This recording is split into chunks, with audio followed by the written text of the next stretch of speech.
이원론적인 신앙생활을 해라. 이분법적인 신앙생활. 교회에서는 신앙생활하고 그리스도인으로 자리 있지만 교회 밖에 나가면 세상 사람과 다를 바 없는.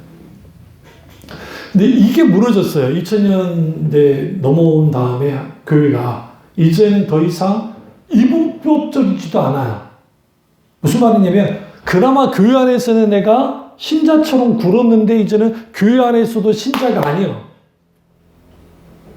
영적으로 왜? 이제는 내 필요에 의해서 그냥 나의 그냥 자아 성취를 위한 정도의 기독교가 되어버리니까. 내게 뭔가 도움 주는 수단으로서의 기독신앙을 가져버리니까. 당연히 내가 세상 밖에 나아가서 될 게 안 되는 거야. 그러니까 이번에 최종 씨가 그 연기 대상을 받았잖아요. 그때 혹시 댁에 가시면 그 소감을 다시 한번 한번 여러분이 보시라고요. 거기에 무르익었어요. 그러니까 인격 대신 하나님을 이제 경험한 사람이니까 이걸 내가 이때가 연기 생활하면서 우연이라고 할 수 있을까요? 운이 좋아서 이렇게 할까요? 하면서 이제 거기에 이 반어적인 표현을 쓰는 거예요. 여러 뭐 스텝도 누구도 뭐 하고 다 했죠. 그런데 이때까지 나를 이끄시고 인도하신 하나님께 영광입니다. 신앙은 바로 그거예요. 어제도 나를 이끄셨고 인도하시고 이끄셨고 오늘도 나를 이끄시고 인도하시고 내일도 이끄시는 하나님과 함께 그분과 함께 살아가는 거, 살아내는 거, 그것이 신앙이야. 별게 아니라 그냥 무조건 교회 와서 기도하고 막 제가 그랬잖아요. 교회에서 그냥 주구장창 사는 사람들이 교회에서 문제를 일으킨다고. 그 이유가 뭔지 아세요? 나는 기도를 이렇게 하는데 이만큼 많은데 기도도 안 하는 것들이 말이 많다는 거지. 감투가 되는 거예요. 자기 의가 되는 거예요. 이런 경우 있어요. 우리 선배 목사님들이 했던 말인데 교인들 중에 꼭 목사님의 성경을 이렇게 보는 사람이 있대. 가지다가 몰래. 보는 게 성경을 읽으려고 보는 게 아니라 목사님이 성경을 읽고 있나 안 읽고 있나. 목사님 성경이 너무 깨끗하면 우리 목사님 성경은 안 읽는구나. 근데 그건 착각이지. 여러분 성경 읽는 성경 따로 있고 이거 성경은 전 교회에서 놔두는 성경이고 읽는 성경이 따로 있거든요. 목사님이 따로 성경 읽고 있는 주식을 어떻게 알아? 그런데도 불구하고 안 돼. 그러니까 우리 선배 목사님들 그 말하다가 야 니네들 목회할 때 제발 교회에다가 놔두는 성경은 같이 줄 거 놓고 이런 거 갖다 놔. 이런 거 알았지. 나도 몇 번 당했거든. 니네 당할 수 있다. 막 그러더라고요. 그래서 내가 지금까지 이걸 갖다는 거예요. 보라고 나 성경 읽고 있다고. 그러니까 우리가 거기에서 우리가 뭘 하게 되냐면 결국은 신앙의 싸움이라는 게 뭘까? 그게 장소의 싸움인가? 숫자의 싸움인가? 아니면 나 자신과의 싸움인가? 아니면 무엇인가? 신앙의 싸움은 결국 믿음의 싸움인데 그 믿음의 싸움의 가장 중요한 것은 내가 아둥바둥하면서 영적으로 싸울 것인가? 아니면 나의 만군의 하나님 여호와 츠바오트의 하나님을 앞세워서 그분이 앞서가실 때 내가 당당하게 그분 뒤를 따라가는 그리스도의 군사로서 싸울 것인가? 그 선패는 내가 기도를 많이 하고 성경을 많이 보고 영성 훈련을 많이 했다고 해서 되어지는 게 아니에요. 그럼 어떻게 가능하냐? 제가 늘 강조하는 거, 늘 반복하는 거. 하나님과 동행하고 하나님과 동역할 때가 그 두 가지를 같이 할 수 있게 해주는 게 뭐냐면 하나님과 나와의 관계를 매일매일 점검해야 돼. 이번에 이 말씀 끝내서 미국이 그 달에 착륙선을 보냈어요. 착륙선을 보냈는데 지금 잘 가다가 연료가 새는 거예요. 중국은 달 뒷표면까지도 내려놨는데 지금 미국이 난리가 난 거예요. 그 어마어마한 미국이. 그래서 과학자들은 아무리 계산해도 그 표면까지 못 내릴 것 같다고 하는 거죠. 저나 여러분에게 여러분의 신앙의 자원, 스피리추얼에 있어서 영적 자원 혹은 영적인 연료가 필요해요. 그 연료가 하나님의 말씀이에요. 그 말씀의 풍요로움과 풍성함 속에 있어야 돼요. 그러니까 그 하나님의 말씀이 우리 가운데 우리가 이렇게 되어질 때 신앙은 말씀 위에 굳게 서서 말씀의 눈으로 하나님의 안목을 가지고 믿음의 해석을 가하고 그 상황을 이해하고 상황을 바라보고 하나님의 관점으로 보고 나의 관점으로 보고 세상 관점으로 보되 적어도 하나님의 관점으로 읽어나가기 시작하면 답답한 현실, 내 앞에 있는 어려움, 두려움, 힘들고 어떤 그러한 것들 그것이 끝이 아니고 여전히 일하시는 하나님이 하신 것을 알 수 있어요. 신명기 1장에 제가 읽으면서 하나님이 이렇게 말합니다. 내가 너희들보다 앞서 행했고 계속 반정해요. 1장 2장을 보시면 내가 너희가 이집트에서 나올 때도 이미 앞서 행했고 광야길로 들어섰을 때도 내가 앞서 행했지만 너희는 그 길을 따르려 하지 않았다는 거야. 여기서 우리가 깊이 생각해야 될 거, 하나님은 나보다 앞서 행하고 계시는데 내가 그걸 못 보는 거야. 뭘 가렸기 때문에? 내 환경과 처지와 여건에 함몰되다 보니까 하나님이 나보다 앞서 행하신 것을 못 보는 거야. 왜? 현실이 과제가 너무 커. 먹는 문제, 입는 문제, 광야 이삭에서 얼마나 중요해요. 그러니까 이렇게 말합니다. 내 아이들이 아낙자손과 같은 저들에게 잡혀 죽으면 어떡하지? 그리고 거기에 있는 그 20세 이하에 있는 그 아이들이 예를 광야에서 아주 그냥 자빠져서 거기에 병들고 지치고 쓰러져서 죽으면 어떡하지라는 고민을 너희들이 하면서 이집트로 돌아가자 했다는 걸 내가 안다. 그래서 주님이 이렇게 말해요. 너희의 걱정하는 그 아이들을 내가 데려가겠다는 거예요. 여기에서 뭐가 바뀌어지냐면 하나님이 아버지가 되어버리는 거예요. 그 현장에서. 왜 이게 굉장히 중요하냐면 육신의 부모가 그 광야에 이스라엘 200만 명 이상 나왔어요. 거의 300만 명 가까이 나왔는데 아버지가 엄마가 자식들 걱정하는 것은 당연한 거 아닙니까? 그래서 얘들 생각하니까 지금 저들과 싸워서 안 되겠다는 거죠. 그래서 그거를 하나님께 대놓고 우리 애들까지 다 죽이려고 합니까? 라고 하니까 하나님이 그 아이들 너희 죽는다 했지? 내가 인도한 데로 가면 끝장난다 했지? 내가 그들은 죽지 않게 할 거야. 내가 그들을 끌고 들어갈 거야. 이 선언은 이제는 저들은 나의 아이들이라는 거예요. 아버지가 되시는 이 아버지 되시면 하나님이 굉장히 중요한 파트를. 그 하나님이 마땅히 우리가 신앙생활에 나갈 때 겪게 되어진 수많은 어려움과 난관과 갈등과 연약함들, 부족함들, 그 부분에 대하여 우리는